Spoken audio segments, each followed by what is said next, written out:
Hello everyone, welcome back to the channel. Hope you're well. This is a massively impromptu live stream this evening. I've ended up with a place to myself for a bit. Just got back from a very important meeting, which I'll go over with you in a minute, and just thought I'd come on for a quick chat and share a couple of things with you and see how you're all doing. So we've got 9 people in right now. Let's wait and see who else drops in. As soon as you're in, pop up and say hello, and of course give that like button a hit. It'd be good to see you. As I said, this is very impromptu, so might take a minute or two for people to arrive and see what's going on. Let's check the old dog and bone and see what's happening there. Oh, good. Who we got? Handy Andy's in the chat. Good to see you. Hope you're well, Handy Andy. I've got the live stream running on Facebook, X, and also on here in 2 different orientations, portrait and landscape. So you can get it on your phone, and you can also get it in a normal sense as well, whichever way you want to go. So that's all good. We've got 19 in the chat. Is anyone else going to turn up, or are you going to keep out of my living room this evening? That's where I am. I've got a couple of things to go through with you, a video to show you of what I've been up to this evening, and also another little bit of news which you may or may not know already, which we'll have to go through. I'm just going to pull up that other little bit of news while we are waiting, but we will see. Silver Lining, hello, hope you're well and everything is good where you are. Having 2 streams splits the chat up. Well, it's kind of amalgamated at my end, Gary. I'm seeing both chats in one place, so I don't know whether that means with you or at my end, but what I can do is maybe turn it off next time.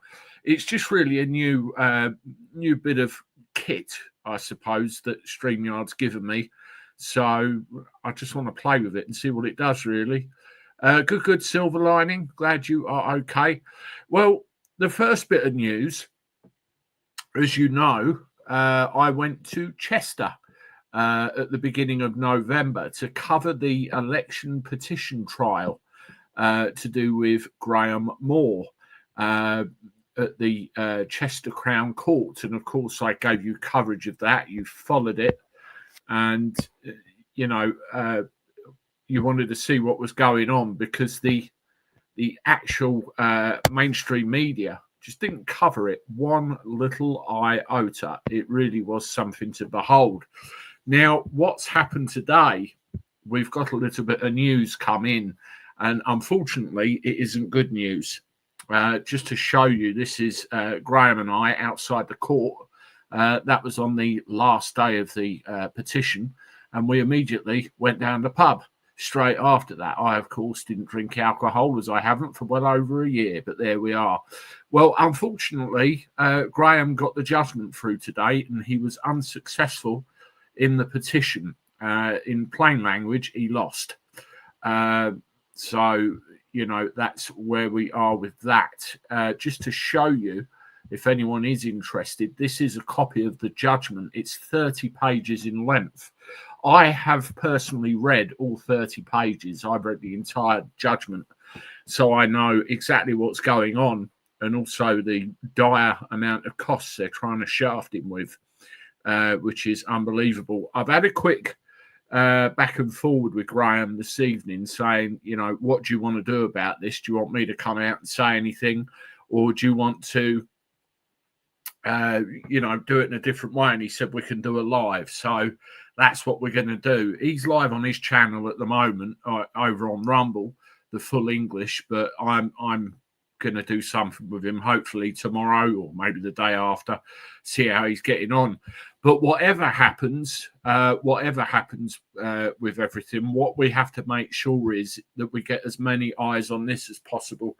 The English Constitutional and Common Law Seminar, which is happening in Epping this weekend, the 23rd, 11:30 till 3, and that's down in Epping. I will be there. I'll be coming up from my area in the morning or that morning to go and support Graham. Hopefully do a bit of live streaming there and see what that's all about. You know, we carry on as normal. We carry on with the business, and you know, we have to see where it takes us. Now, the next piece of news, I've got a bit of a problem at the moment, wherein effectively, I suppose you could say I'm trying to save my job. What our local council are doing, Thanet District Council, are proposing the introduction of a taxi policy to govern what we say, what we do with regard to being cab drivers and with regard to being drivers of licensed vehicles. And one of the things that they're talking about doing is introducing an age limit onto the vehicles. And I tonight wrote a speech. You're only allowed 3 minutes to talk at these places. And I thought, you know, I'm just going to go down there and tell them what I want to tell them, and then they can either take it or leave it. Now, what I think I've done is forced a moratorium on vehicle ages. They've actually said, you know, hang on, there's something we got to consider here. It's not quite as cut and dry as maybe we were thinking about. Mr. Gifford might have a point. And what I want to do now is play you, if it works right, the video that I did. Yeah, only 3 minutes, Silver Lining. I thought it was 5, but it was actually 3. I think they try and rush you through. But have a listen to this. Mr. Gifford to address the panel.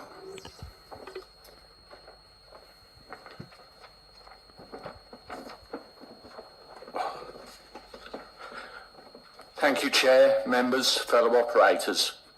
My name is Andrew Gifford. I've been a licensed private hire driver in Thanet for almost 15 years. I drive an 11-year-old Ford Tourneo minibus, fully compliant, regularly MOT'd and depended on by families and tourists. I support cleaner air, but this proposed 7-year age limit with only a 2-year transition imposed in weeks will destroy livelihoods, mine included, and risks being unlawful. English common law protects my right to earn a living in a lawful trade. The courts are clear. No one can arbitrarily prevent me from doing so. Nunn versus Southern Railway, 1891. You can regulate, but only proportionately, and where the public benefit clearly outweighs the harm. 3 questions. Is forcing hundreds of us to scrap roadworthy vehicles overnight at £20,000 plus each proportionate, especially when Thanet has some of the lowest fares in the country? This isn't gradual improvement, it's economic eviction. 2, where is the published impact assessment showing how many drivers will quit, how many businesses will close, and how taxi shortages will push people back into private cars, actually increasing emissions? 3, why ignore natural wastage, the fair, lawful, proven alternative? Let new vehicles meet Euro 6 and let existing safe, compliant vehicles continue until normal replacement or retirement. Councils like Hyndburn and North Kesteven have done exactly that, successfully and legally. The DFT's own statutory standards demand policies that are evidence-based, proportionate and developed in proper consultation with the trade. You've consulted, but have you listened? A sudden 7-year cliff edge is unreasonable and risks breaching common law, the human rights and your own guidance. A 5-year phased transition with grandfathering for existing compliant vehicles is reasonable, lawful and still delivers your environmental aims without breaking livelihoods. I built my business from nothing. I serve this community every day. Please, pause this rollout. Publish the full impact assessment. Adopt natural wastage and a proper extended transition. If you don't, this won't just be bad policy, it will be an unlawful interference with our ancient right to work. Thank you. There you go. That was me this evening speaking at the local council. I'll have to give them dues, the local council. They had about 12 things to discuss on their agenda, and we were number 10. So they moved us down to like number 1 so we could sort everything out, you know, say what we had to say. There was me and another fella speaking there, but I actually gave them pause for thought, because one of them actually said, this Mr. Gifford, Andy the Gabby Cabby, might have a point here. There's might be more to this that we need to have a look at. So I was quite pleased with the outcome of that. Steph, hello. Thank you very much. I appreciate the kind comment there. Spoke very well. Yes, I do try. As you know, I've got plenty of practice, haven't I? But what they've actually done now, they've spoken about a moratorium on the vehicle ages. They'll let the policy through on the basis that that part of it is looked at. So we'll see what happens.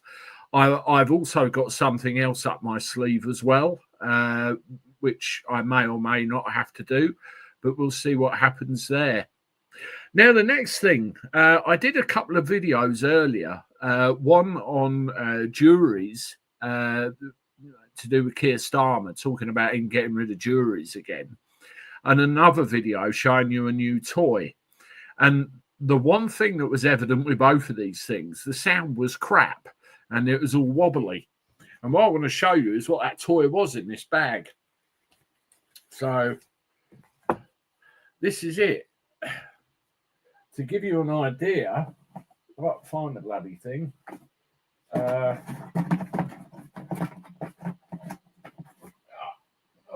God.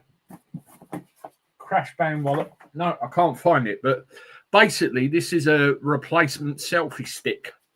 And what you do, you open that up like that, and it beeps at you, and it's a gimbal. And what you do, there's another bit to it. I'll find this in here. Get a helicopter. Soundwave, I might have to. Yeah, what's this bloody thing here? Got hold of something. Yeah, you got this. And the idea is you put this on your phone, like so. Then that magnetizes on there like something.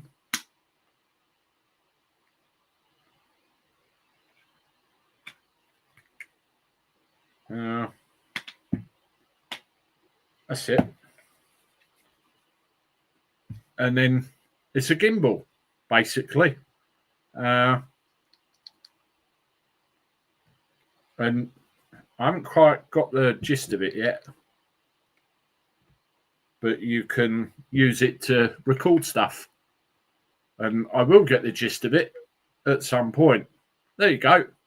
It's moved itself now. And then I've got like record buttons and everything else on there. So, yeah, I'll get the hang of it. Just like Blue Peter, Glenn discovered it. Yeah, a bit of sticky back plastic, I think. But, yeah, that was the test.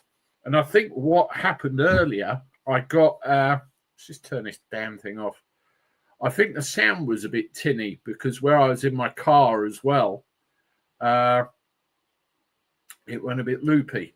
And you can extend it as well. See, you got an offensive weapon there on the end of a thing, selfie stick, and it should do everything all right. Hello, Paz, my mate. Hope you're well. Good to see you. This is just literally just a chat, really, and a bit of a catch up. Hello, Paul Murray. Good to see you as well. Yeah, so an advanced selfie stick kind of thing, gimbal. The idea is when I'm walking down the street or whatever, doing my walkies, it will keep my boat race in the picture. So all good. And there's another couple of little toys with it. So, yeah, speaking of Paz, that's where I got my last selfie stick from. He was kind enough to donate me his selfie stick when we were in London. He had one he was using, and he had a spare in his pocket. So I ended up with a spare. Very kind of him, wasn't it? So there we go. So that all goes in that little bag like that. And then Bosch. That goes in there like that. And I'll do probably another test with it at some point and try and get the sound rocking and rolling. It uses another bit of software as well, which isn't that great. But that's the box, in case anybody does any filming or whatever. Osmo Mobile 6. And it was about 80 quid, something like that, online. I think they got a 5, a 6 and a 7, something like that.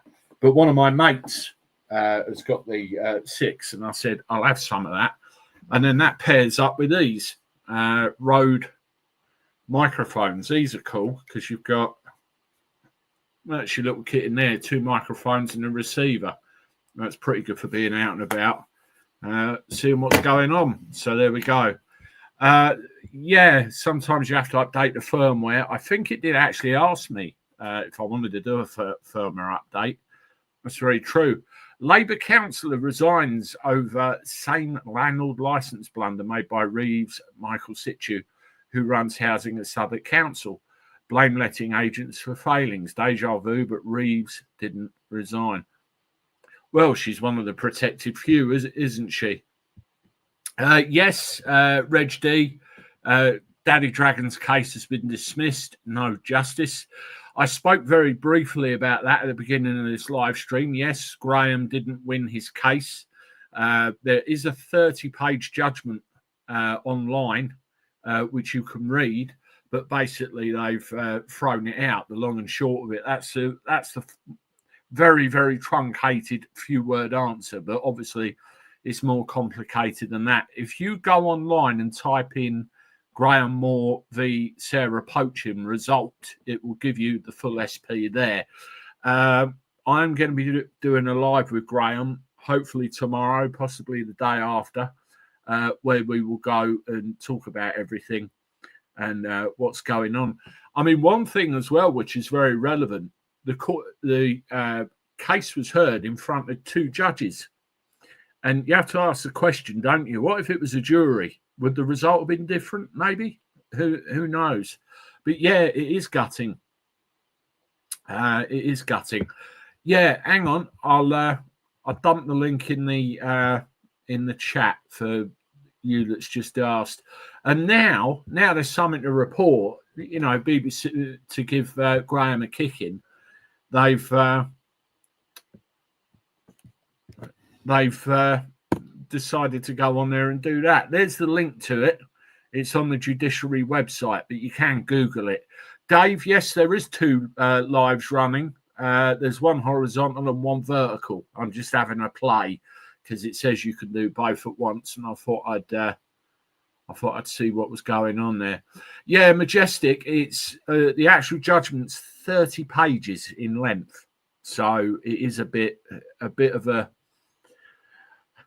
lot to digest, that's for sure. But when I'm done here, I'm going to go out, have a listen to what Graham's got to say and go from there. I mean, the annoying thing about the whole issue is they said, you know, you've bought this because you believed that something was wrong. You bought this in the public interest, blah, blah, blah, blah, blah. And they've still screwed him over cost-wise. It's unbelievable. But we'll have to see what's going on. I'm not making too much in the way of comment on it, just in case Graham's got other stuff up his sleeve. But it just shows you why, and it's very important you understand that people do not bring election petitions because of the cost. Because of the cost. It makes it very prohibitive. It's all well and good them saying, oh, you can do blah, blah, blah, blah, blah. I mean, what I did this evening, I've got another trick up my sleeve where I've written something else, which I'm going to keep under my hat for now. But what I say in that could potentially be costly.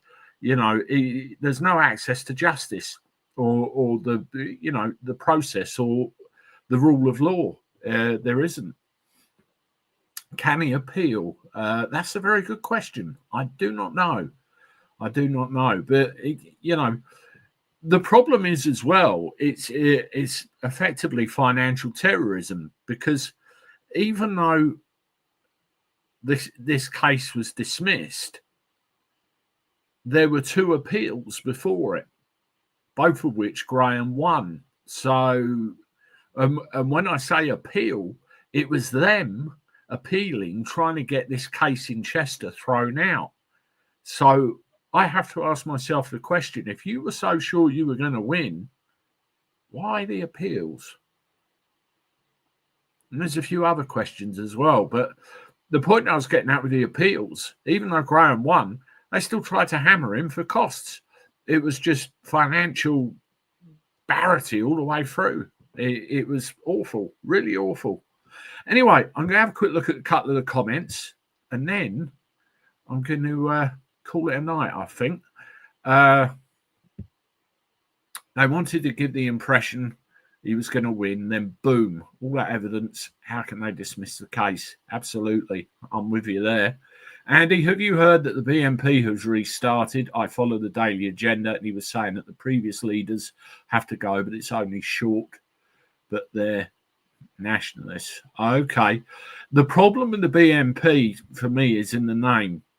Well, I'm afraid I'm England first. I'm not Britain first. I'm the British Isles first, but I'm not Britain first. It's England every time. Majestic, they've done the exact same with me. 100% won my case, but they got away with it by reserving judgment, giving it via email, which is against common law, full stop. Yeah, I mean, the other thing to consider is if they gave judgment on that day, he might have lost. That's another thing to consider. Good night, boss. Have a good one. Who else? Stay safe, everybody. You too, Steph. Thank you for stopping by. President Trump has choice words for a reporter who was interrupting another journalist trying to ask a question. Quite piggy. Always says it as it is. Absolutely. I should watch it. I'm English first too. Totally. If you can make it on Sunday to Epping, please do.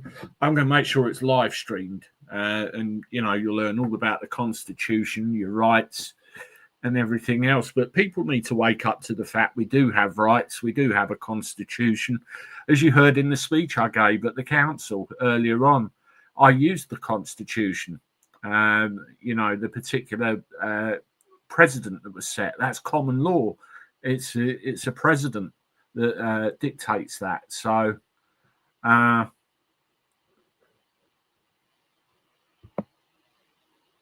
see where else we are.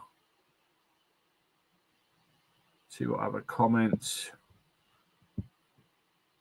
I'm in Michigan, saying that Americans are ignorant and that the last hope for America is Islam and Sharia law. Real leader President Trump certainly isn't ignorant of deportation.